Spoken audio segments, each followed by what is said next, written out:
tugas aksi nyata dari modul 1.4, yaitu menyebarkan pengalaman penerapan budaya positif di kelas atau di sekolah.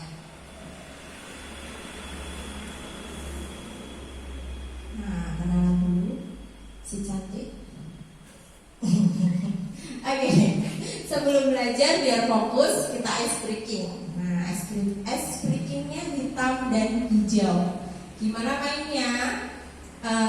Nanti salah satu berarti pasangan, pas ya pasangannya, dua-dua. Nanti yang satu jadi hitam, yang satu jadi hijau. Nah, kalau saya bilang hitam, berarti yang hitam yang jadi tangannya gini, tangannya sama temennya gini, kayak sama pasangannya ya, gini, pak gitu. Nah, gitu.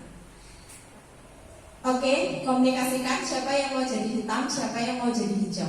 Kalau saya bilang hitam, berarti hitam yang mukul. Jangan sampai hijaunya kena, ya. Jangan sampai hijaunya kena. Kalau saya bilang hijau, hijau berarti yang mukul. Jangan sampai hitamnya kena. Berarti harus apa tujuannya? Harus apa? Fokus ya. Oke. Oke. Hitam.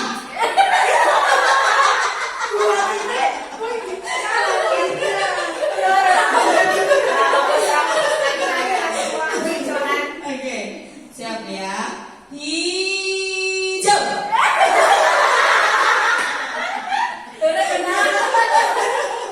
Lagi. Hijau.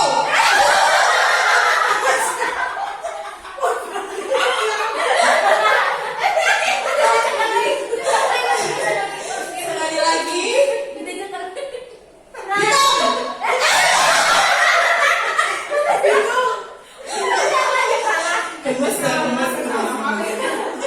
Satu lagi.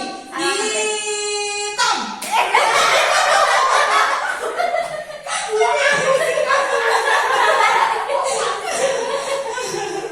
Apa?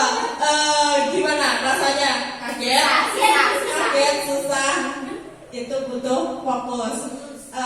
Kebanyakan kagetnya. Aku sudah berpikir untuk lari tapi kena juga.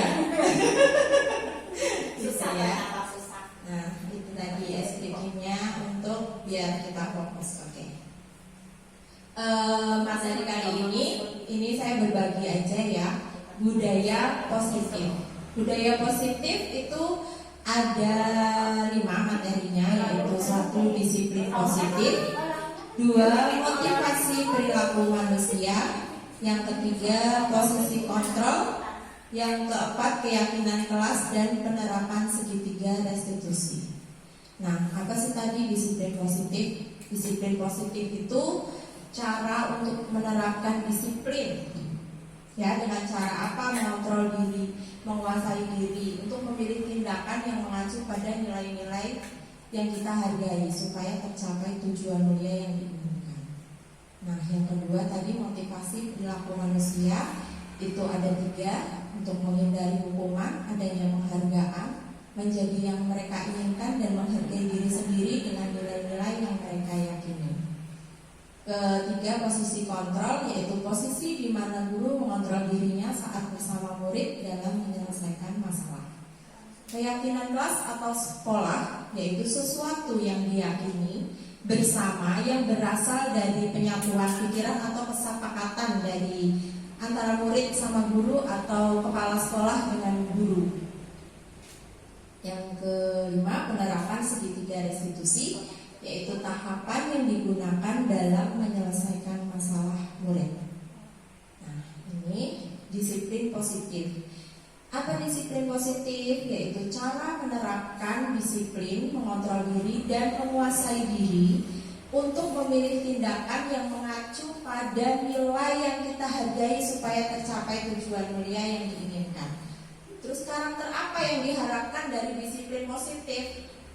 Yang diharapkan yaitu muridnya yang memiliki kedisiplinan diri, berarti mereka bisa bertanggung jawab terhadap apa yang dilakukannya. Murid itu memahami dan menyadari betul berdasarkan motivasi internal.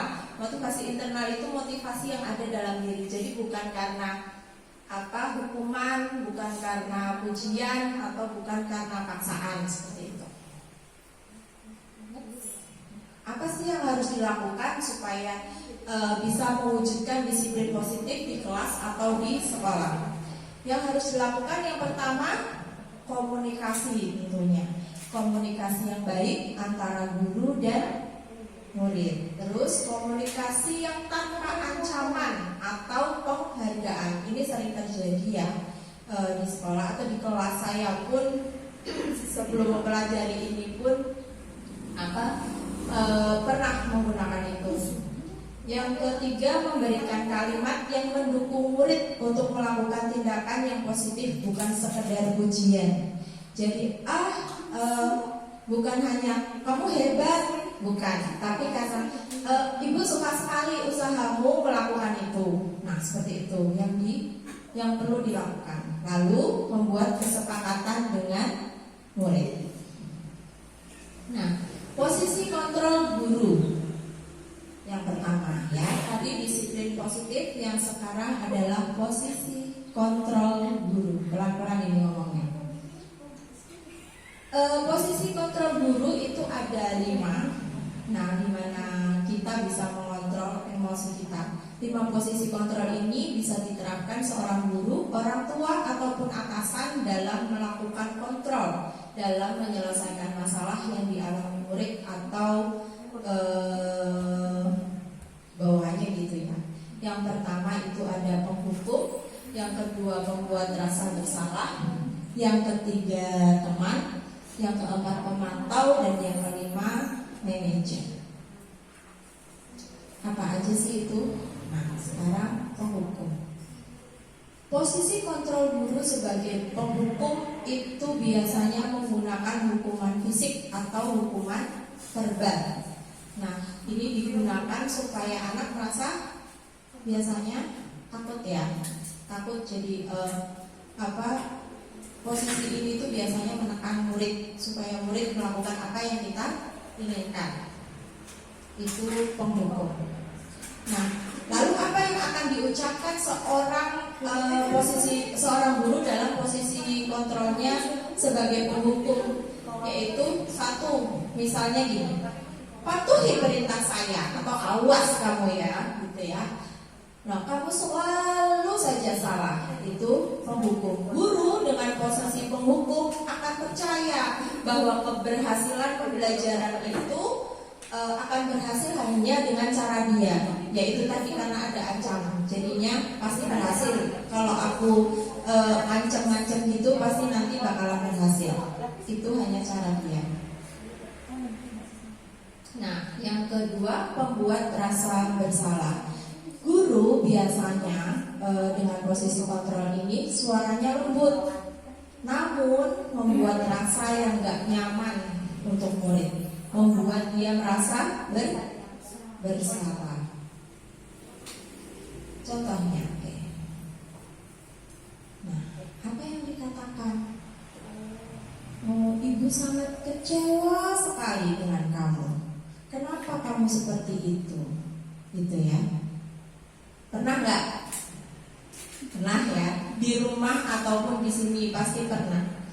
Pasti pernah melakukan untuk membuat anak kita atau murid-murid kita itu merasa bersalah.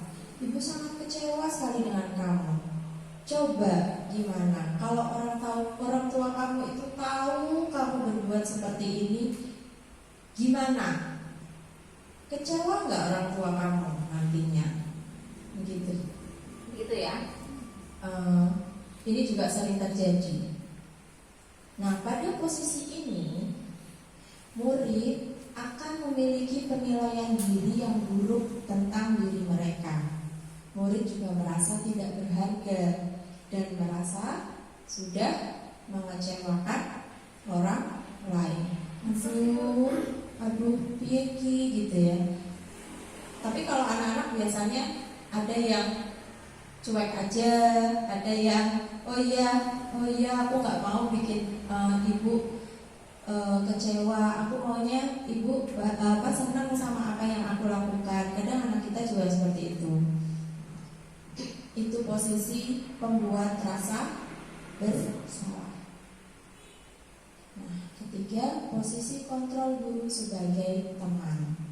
Sebagai teman ini, guru pada orang yang disayanginya, posisi ini tidak akan menyakiti murid, ya, tidak akan menyakiti orang lain atau menyakiti murid. Nah, biasanya guru akan mendekati dengan caranya. Nanti lama-lama murid kita juga bakalan dekat sama kita, karena biasanya nanti bakalan merasa tergantung. Posisi teman pada guru bisa ada positifnya, ada negatifnya.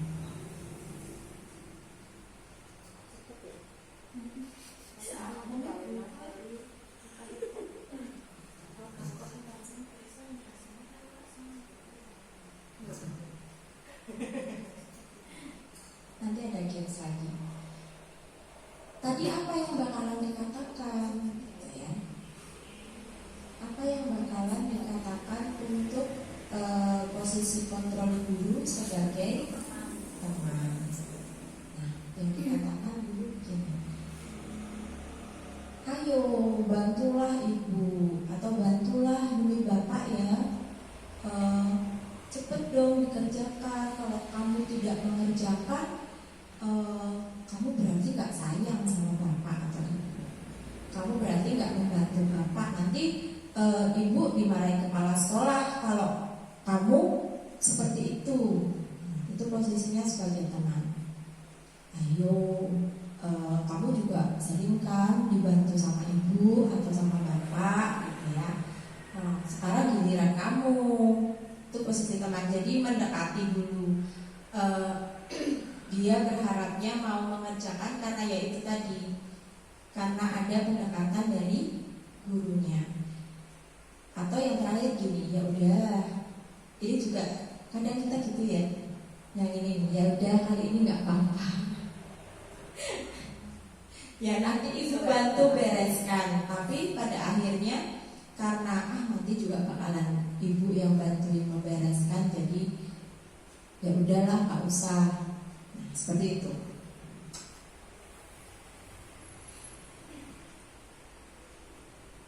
Nah, ini tadi guru di posisi teman menggunakan hubungan baik dan humor untuk mempengaruhi seseorang.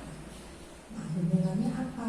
Menggunakan hubungan yang baik dan humor. Jadi sambil yaitu tadi mendekati, yuk sini gitu kan, atau sambil guyon-guyon gitu, sambil bercanda untuk mempengaruhi muridnya atau mempengaruhi seseorang yang lain. Positifnya, hubungan yang baik yang terjalin, ada hubungan yang baik yang terjalin antara guru dan murid. Nah, lebih akrab, betul. Terus jadi lebih dekat gitu ya. Terus tapi ada negatifnya dampaknya. Satu, bila suatu saat guru tersebut tidak membantu, maka murid juga akan kecewa. Kita biasa dibantu, kita biasa membantu anak kita, misalnya murid kita. Oh iya nanti juga akan dibantu ya. Oh iya kemarin sudah dibantuin, sekarang aku mau ini. Ketika dia malas atau ketika dia mengharap bantuan dari gurunya, ketika itu gurunya nggak datang atau gurunya tidak membantu, dia merasa kecewa. Akhirnya besoknya kemarin aja aku nggak dibantuin, sekarang minta tolong biar aku bantuin, aku nggak mau gitu ya.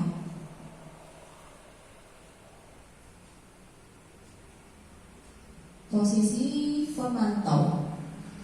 Posisi memantau berarti mengawasi.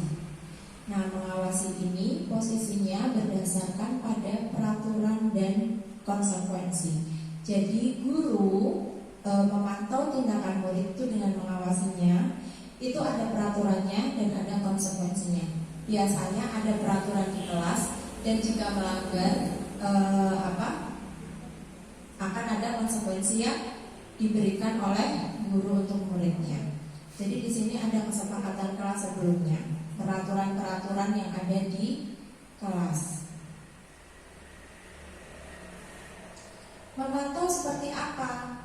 Nah, memantau ini biasanya gurunya kan ada peraturan di kelas sudah dibuat nih, sudah di sekolah di kelas apa aja peraturannya? Oh, tidak boleh membuang sampah sembarangan.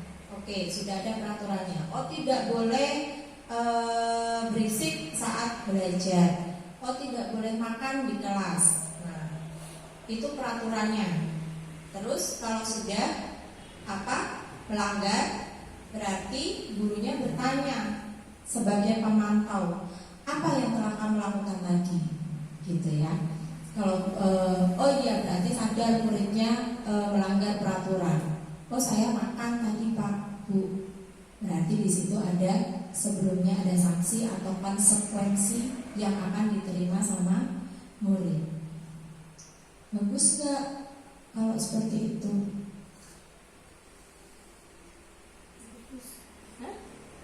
Bagus nggak? Bisa jadi bagus, ya. Ya, karena bisa disiplin ya. Tapi ada penegasan tadi peraturan yang tidak boleh tadi. Nah, seorang pemantau sangat mengandalkan perhitungan, catatan atau data yang digunakan sebagai bukti atas perilaku seseorang.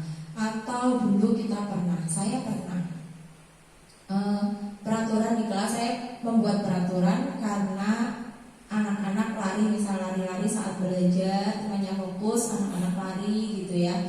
Peraturannya harus duduk rapi saat belajar, tidak boleh lari-lari. Terus kalau lari-lari gimana gitu? Oh iya, aturannya kalau lari-lari gimana nih, mau apa? Oh, dikasih telur misalnya. Ya, dikasih telur. Oke, telurnya 1. Udah dikasih telur saja. Kalau misalnya masih lari-lari gimana? Apa konsekuensinya? Oh, telurnya sudah 5 misalnya. Apa nih yang mau kasih sanksi sama temenmu ini apa? Nah, itulah sanksi atau konsekuensi yang diterima. Misal bawa jajan gitu ya. Atau nanti belajarnya atau pulangnya paling terakhir seperti itu. Itu konsekuensinya.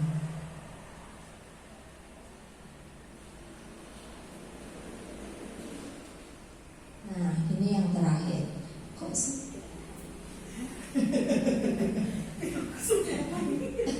Enggak, oke. Ini saya berhasil.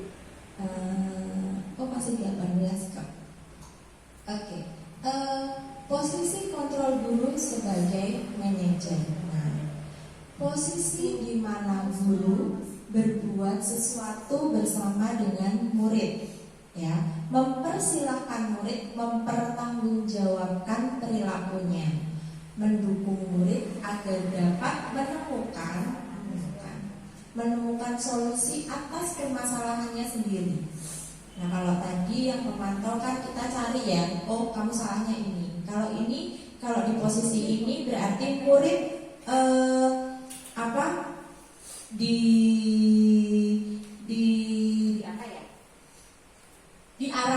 diarahkan supaya dia menemukan solusi atas permasalahannya.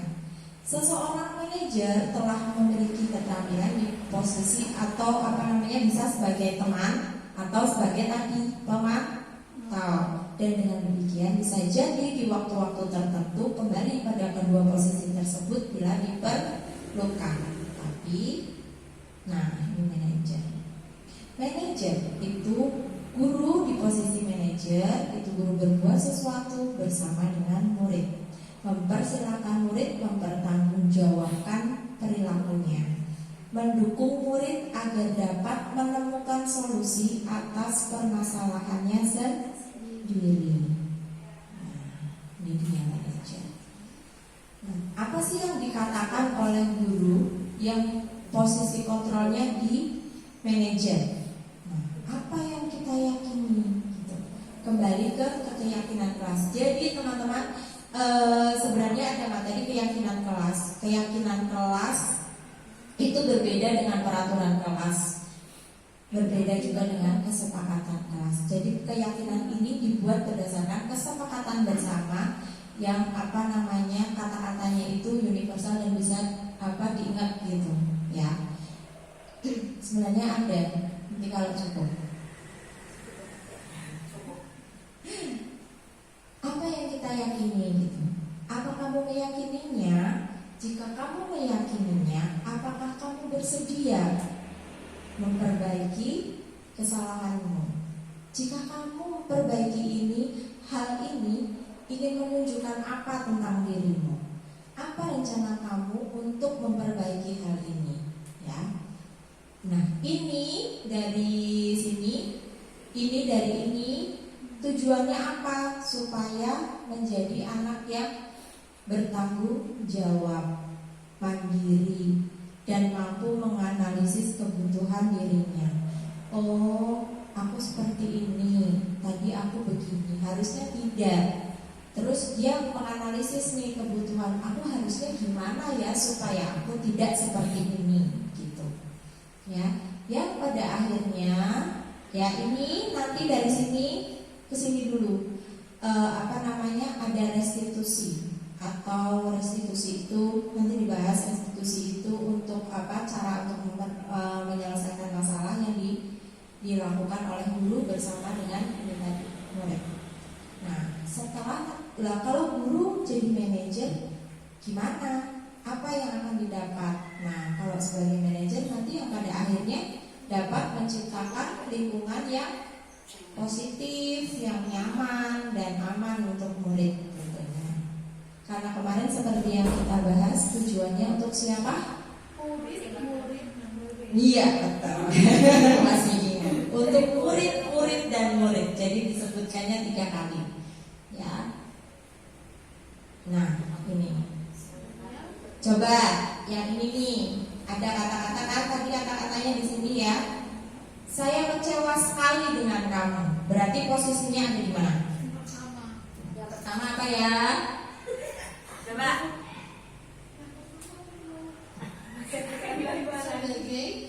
Sebagai.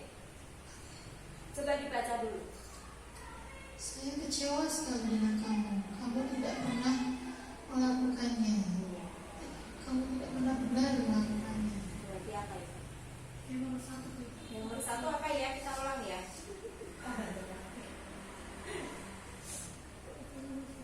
Nomor 1. Nah, apa? Sebagai penghukum. Ya. Penghukum ya. Oke, diingat lagi deh. Nomor 1 sebagai penghukum. Tadi apa saja posisi kontrol? Nah, ini tadi penghukum, pembuat rasa bersalah, sebagai teman, pemantau atau manajer. Hah? Mama? Iya. Ibu sangat kecewa sekali dengan kamu. Tidak bisa. Dia pembuat rasa bersalah.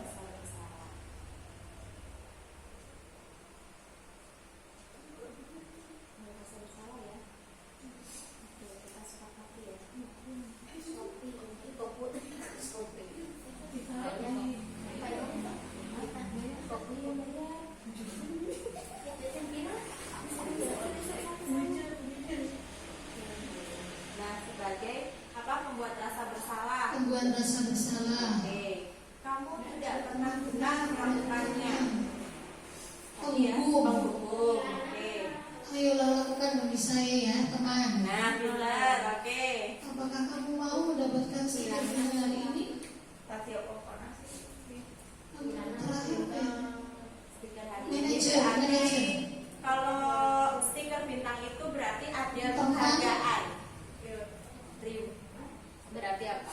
Teman. Konsekuensi atau apa? Berarti Yang menggunakan manajer. konsekuensi. Sebelum sebagai apa? sebelum manajer. Sebelum manajer. Teman. Pemantau. Nah, iya, pemantau.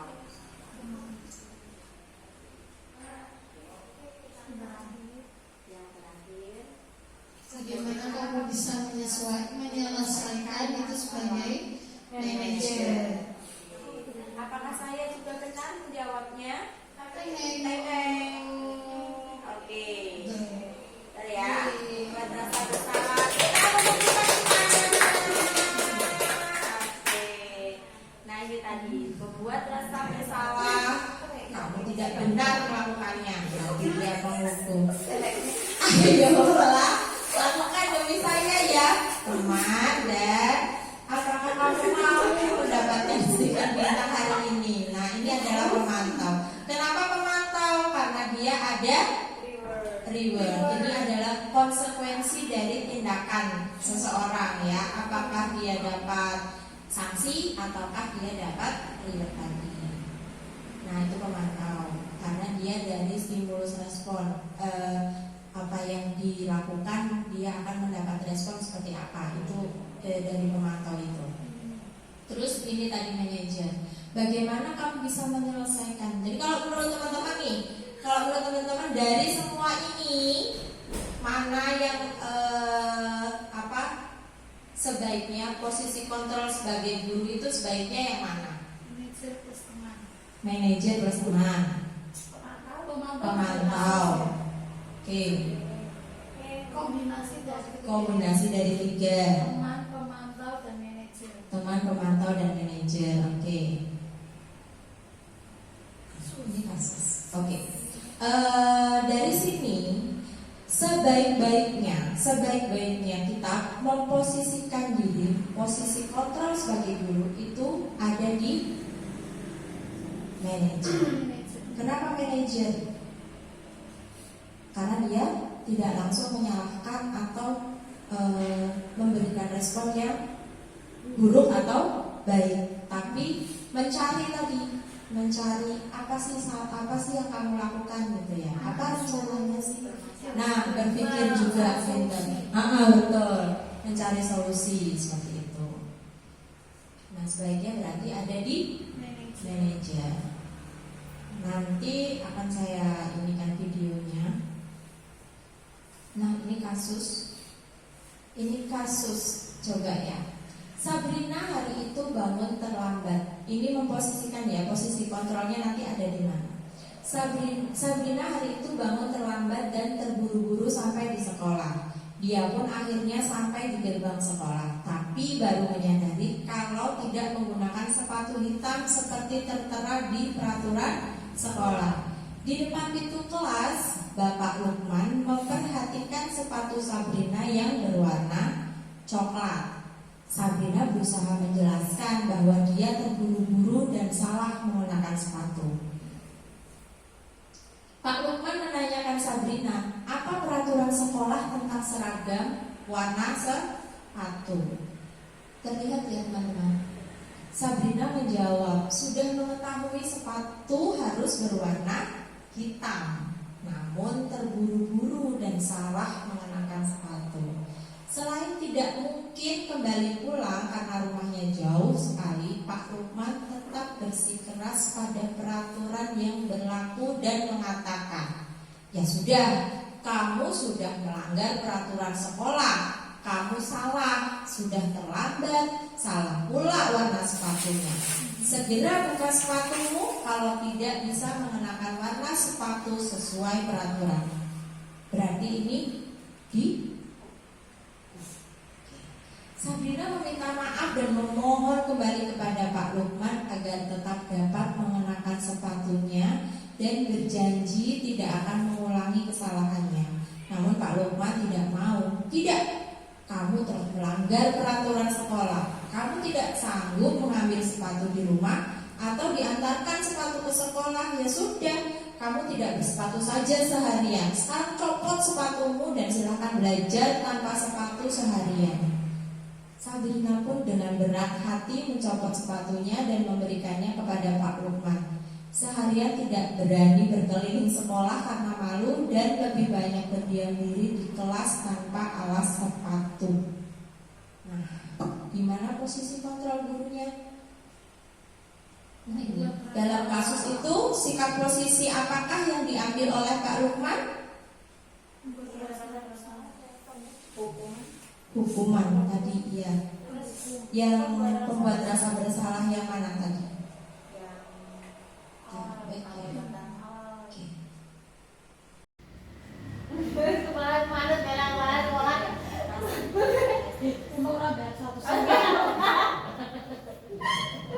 Kenapa? Selanjutnya tadi sudah, nanti videonya next ya sebentar. Ini tadi sudah ya, penghukum. Tadi yang Pak Lukman kasusnya.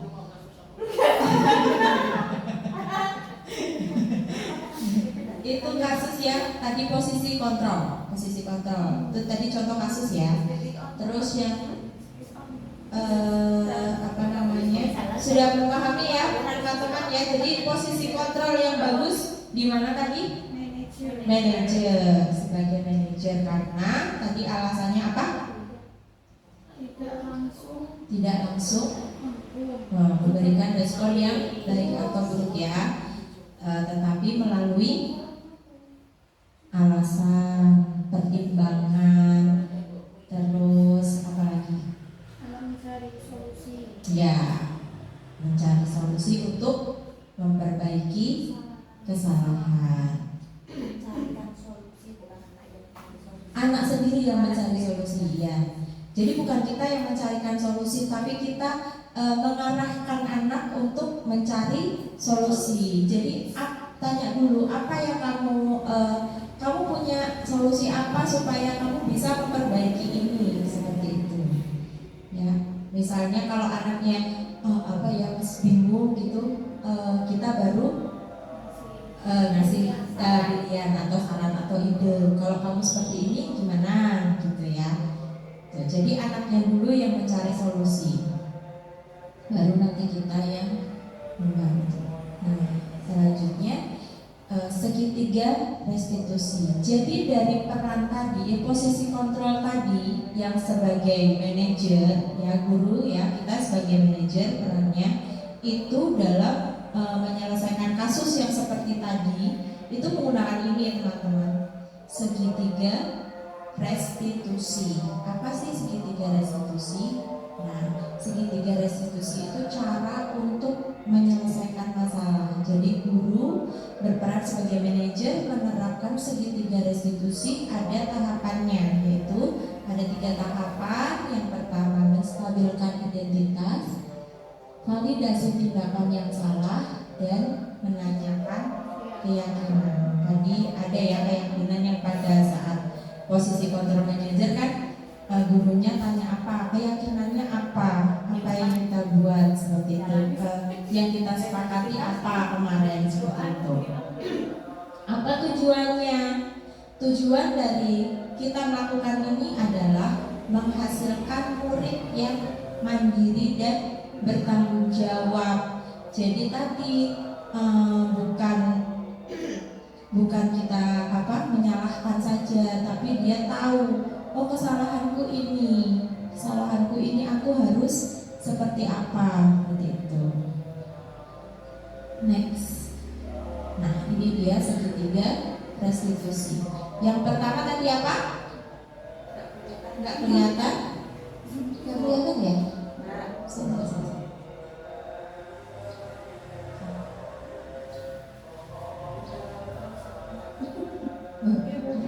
Emang gambarnya agak blur sih, buruk ya.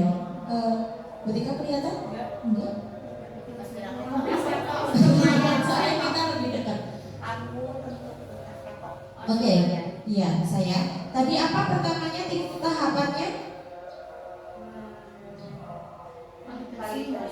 Validasi dulu atau apa dulu? Menanyakan keyakinan atau, nah ini ada 3 ya. Menstabilkan identitas. Nah, tahapannya itu tadi. Nah, ini tahapannya. Yang pertama itu ini. Nah, menstabilkan identitas, terus validasi tindakan yang salah dan menanyakan keyakinan. Nah, ini tadi. Menstabilkan identitas. Di sini guru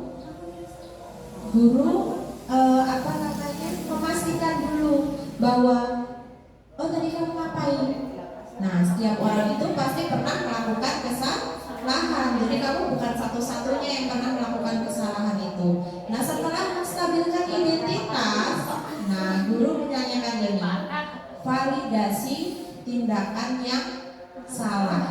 Nah, kamu tentu punya alasan kenapa kok kamu melakukan itu. Adakah cara yang lebih efektif untuk mendapatkan apa yang kamu butuhkan, ya?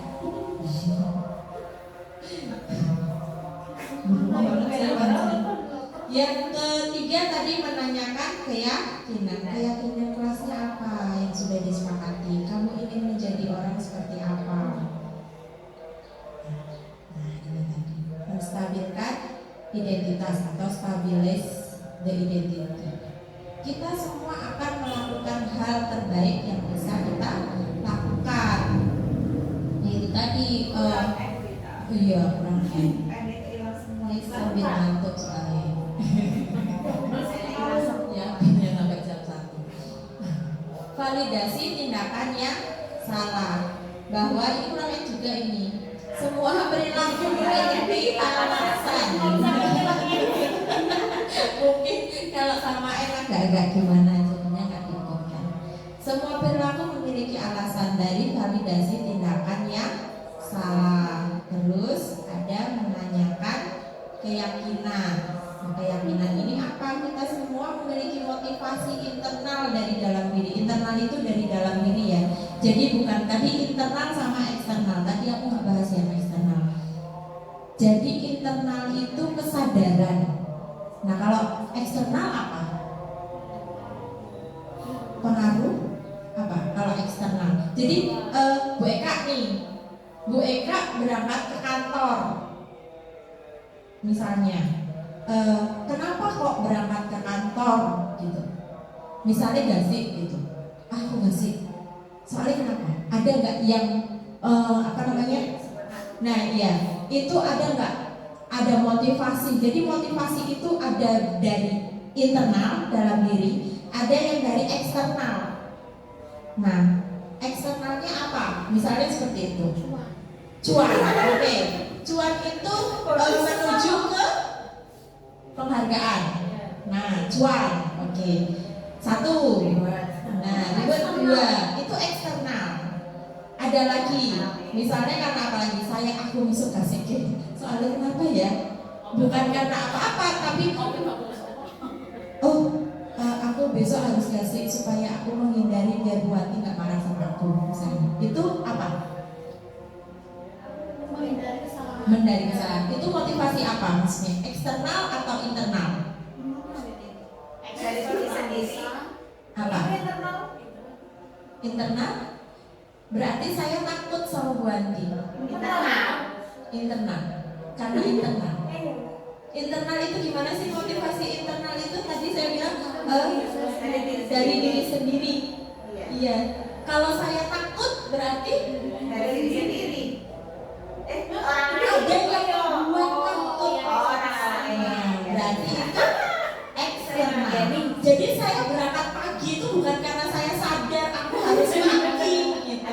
Aku harus pagi supaya nanti anak-anakku tuh nyontoh aku karena aku pagi gitu. Tapi karena orang lain, biar dimarahi sama kepala sekolah. Biar aku nanti kalau pagi nanti aku besok dapat apa ya? Penghargaan karena aku banyak. Itu eksternal.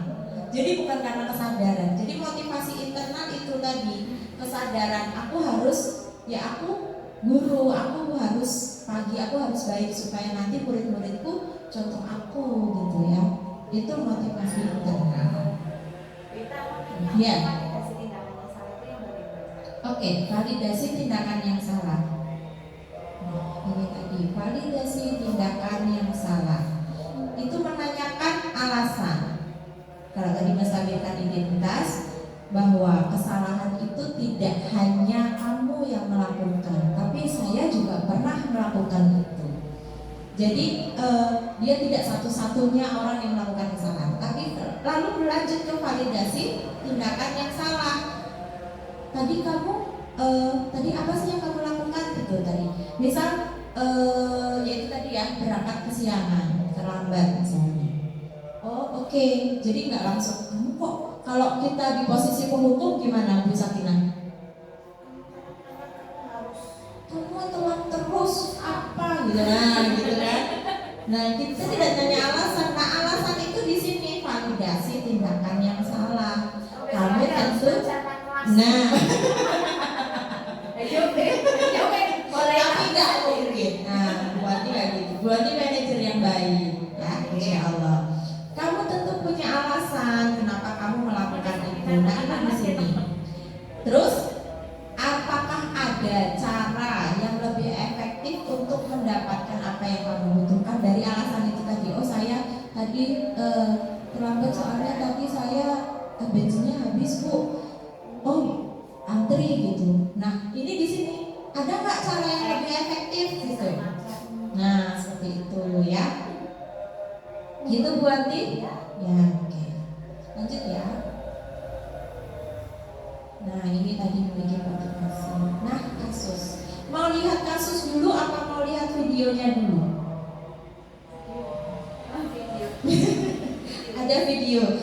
Video ini tentang segitiga restitusi yang sudah dilakukan kemarin, yang saya ada kasus dengan murid seperti itu ya.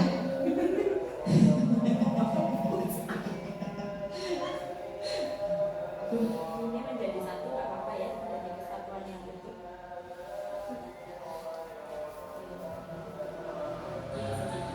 Validasi tindakan yang salah dilakukan. Setiap tindakan kita dilakukan dengan suatu tujuan, yaitu memenuhi kebutuhan dasar. Yang memahami kontrol pasti akan merubah pandangannya dari teori stimulus respon ke cara berpikir proaktif yang mengenali tujuan dari setiap tindakan. Dengan memahami dan mengenali kebutuhan murid akan memperbaiki hubungan dengan murid. Jadi kenali dulu. Menanyakan keyakinan. Guru akan bertanya kepada murid dengan pertanyaan yang bermakna untuk memunculkan motivasi intrinsik pada anak, sehingga anak dapat mengaitkan keyakinannya dengan tindakan yang salah. Kasus 1. Almira sudah beberapa hari datang terlambat ke sekolah, sehingga sudah beberapa kali tidak mengikuti kegiatan pagi.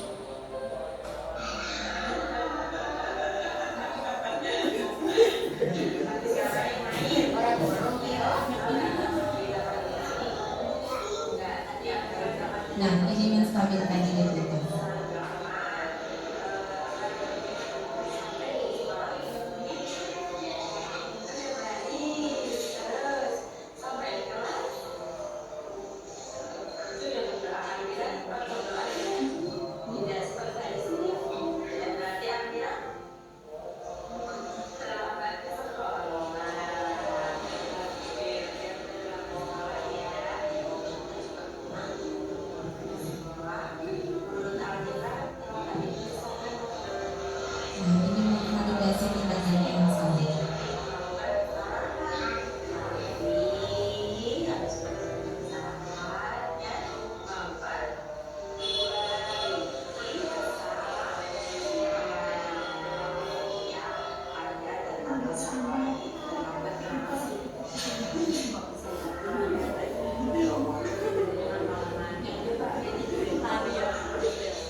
membuat Jeffrey marah serta membentak-bentak Kaisar. Itu video jadi apa?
Minimalisasi tindakan yang salah.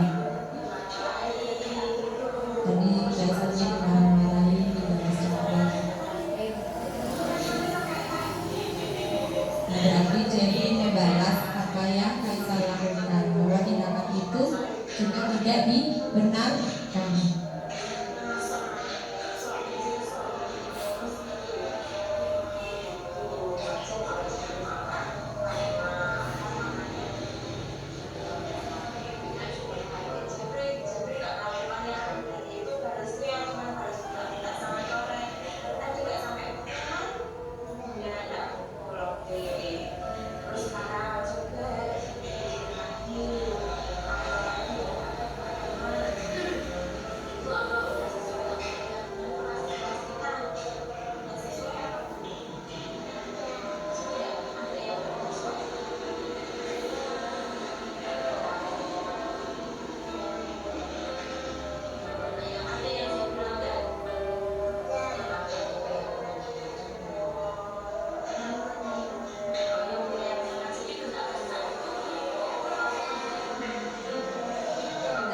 Berarti keyakinan yang dibuat di kelas itu harus saling menyayangi teman.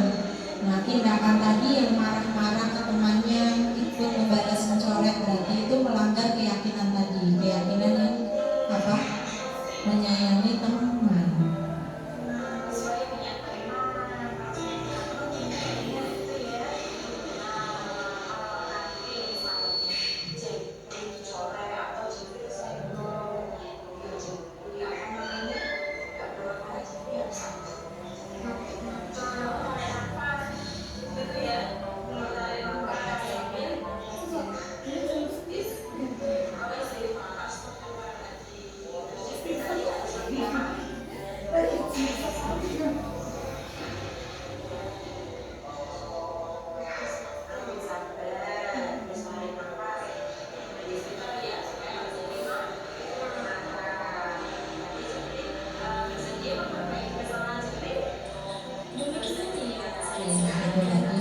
Meyakini keyakinan, mencari solusi bersama. Kok telat ya?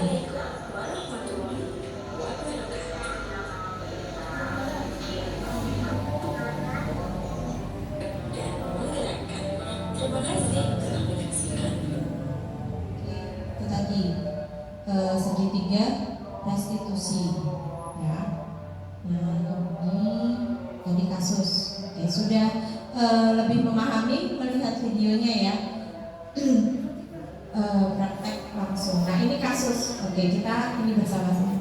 Guru matematika dan wali kelas 8, Ibu Santi, sakit sehingga tidak dapat masuk dan mengajar. Akhirnya dicarikan guru pengganti, namanya Ibu Eni penggantinya.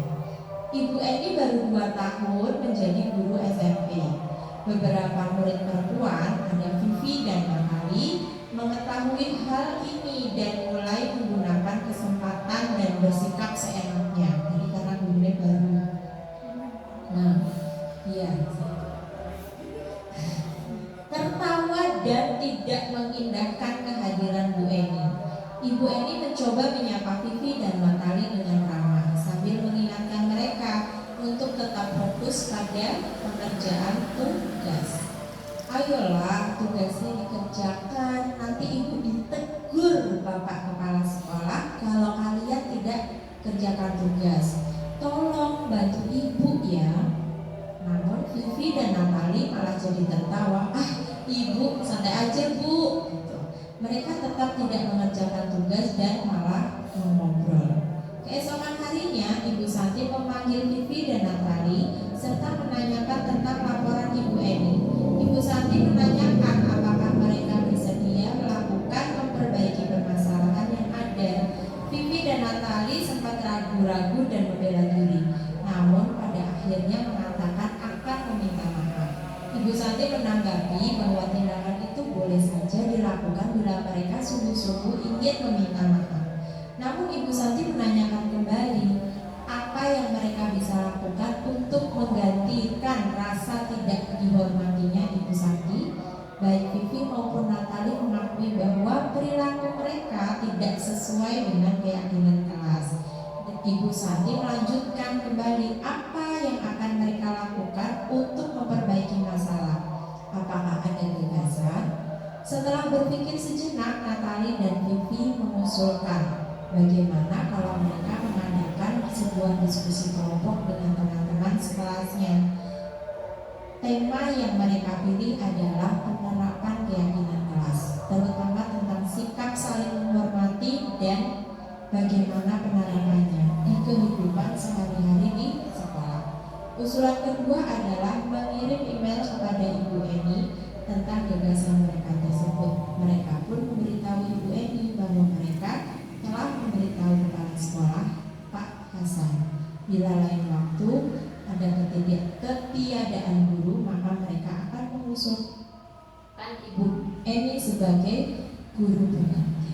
Nah, dalam kasus itu langkah-langkah restitusi apa saja yang sudah dijalankan Ibu Santi? Tadi menstabilkan ya, menstabilkan identitas. Tadi yang mana menstabilkan identitas? Ini ya. Ini memanggil Vivi serta menanyakan tentang laporan. Terus yang kedua, validasi tindakan yang salah. Yang mana tadi?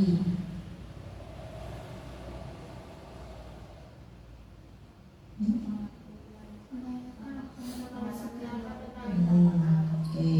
Terus yang ketiga, menanyakan keyakinan. Tadi ada ya? Ada. Oke. Nah, menurut Anda, apakah restitusi yang diusulkan Vivi dan Natali sudah sesuai dengan pelanggaran yang dibuat? Sudah. Nah, tadi langkah-langkahnya apa tadi? Diskusi kelompok, ya. Ya, terus bilang sama Pak Hasan juga, ya. Tadi sudah ada. Dalam kasus di atas, posisi apakah yang telah diambil oleh Ibu Eni dalam menangani Vivi dan Natali? Bu Eni yang pertama. Tadi. Ayolah tadi. Sebagai? Ya, sebagai teman juga. Terus ada lagi.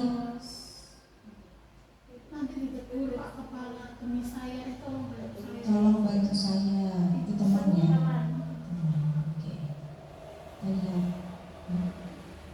Nah, dalam kasus di atas langkahnya sudah tadi. Ada menstabilkan identitas, menanyakan pada Vivi tentang laporan dari Bu Eni. Validasinya ini tadi ya. Untuk menanyakan keyakinan tadi sudah ada. Langkahnya yang sudah sesuai, sudah tadi diskusi, mengirimkan email ya. Terus posisi kontrolnya tadi sebagai teman, tolong bantu ibu ya. Terus ayolah kerjakan tugasnya, itu ya. Iya, buat rasa bersalah juga. Nah, itu tadi. Oke, sudah selesai. Nah, itu tadi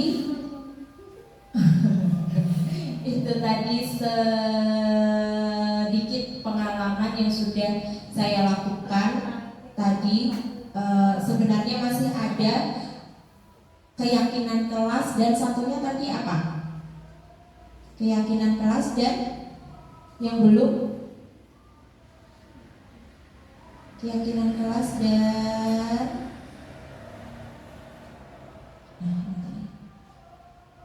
oke, ada disiplin positif tadi sudah ya. Yang belum adalah ini, motivasi perilaku manusia. Tapi tadi sudah sedikit ada, yaitu tadi ya, menghindari hukuman, adanya penghargaan gitu ya, eksternal dan internal.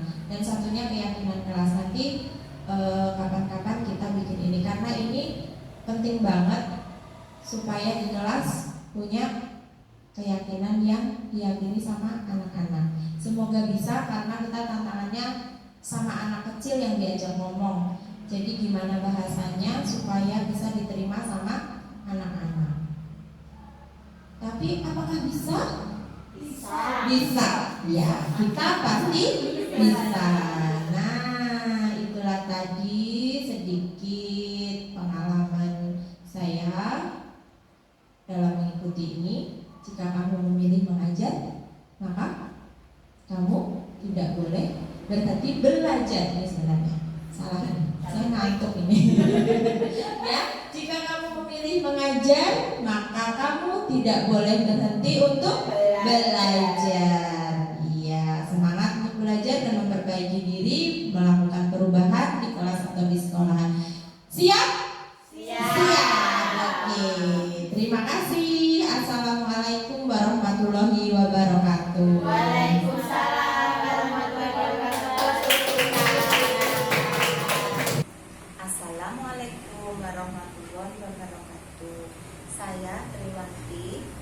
Saya di sini sebagai kepala sekolah di TK Anugrah Kota Pekalongan. Di sini saya akan menjelaskan tentang kegiatan yang kemarin, yaitu tentang penyebaran pemahaman dan pengalaman penerapan budaya positif di kelas atau di sekolah oleh Juwita Chandrawintang, calon guru penggerak angkatan 8 Kota Pekalongan pada hari Jumat tanggal 21 Juli tahun 2023. Perasaan saya di sini itu saya sangat senang sekali dengan adanya penyebaran budaya positif. Terutama saya pribadi dan tenaga pendidikan itu kemarin sangat antusias dan sangat semangat sekali untuk mengikuti kegiatan tersebut. Pengalaman saya, penyebaran pemahaman budaya positif ini sangat pengaruh sekali buat lembaga kami, karena saya selaku kepala sekolah dan tenaga pendidik jadi lebih tahu dan memahami tentang adanya budaya positif ini. Kedepannya nanti lembaga kami akan menerapkan kebiasaan-kebiasaan budaya positif di kelas dan di sekolah, sehingga akan menjadikan sekolah kita menjadi lebih baik dan lebih mengedepankan murid-murid dan murid, dan juga menjadikan budaya positif ini di sekolah dan menciptakan suasana yang nyaman, aman untuk sekolah dan warga sekolah. Demikian, terima kasih. Wassalamualaikum warahmatullahi wabarakatuh. Assalamualaikum warahmatullahi wabarakatuh. Perkenalkan, nama saya Kartika Budi Ayu. Saya guru di TK Anugrah di kelompok B1. Kemarin saya mengikuti kegiatan penyebaran pemahaman dan pengalaman budaya positif di sekolah dan di kelas oleh Ibu Juwita Chandrawintang, calon guru penggerak angkatan 8 Kota Pekalongan. Perasaan saya kemarin ketika mengikuti kegiatan tersebut tentunya sangat senang, sangat antusias, dan saya juga termotivasi untuk bisa menerapkan dan berusaha untuk menciptakan atau menerapkan budaya positif yang ada di kelas dan di sekolah. Tanggapan saya, menurut saya untuk pemaparan yang disampaikan itu sangat bermanfaat, terutama untuk saya sebagai seorang guru. Dengan begitu nantinya saya bisa mengupayakan untuk menerapkan posisi guru sebagai manajer di kelas. Setelah saya mengikuti kegiatan kegiatan tersebut, kedepannya saya berusaha dan berupaya untuk bisa mewujudkan budaya positif yang ada di kelas dan di sekolah. Saya sebagai seorang guru juga ingin berperan sebagai manajer, di mana nantinya akan bisa memfasilitasi maupun membuat siswa itu nanti bisa memecahkan masalahnya dan mencari solusi yang dihadapi, dan kemudian nantinya bisa mewujudkan lingkungan yang nyaman bagi murid. Demikian, wassalamualaikum warahmatullahi wabarakatuh.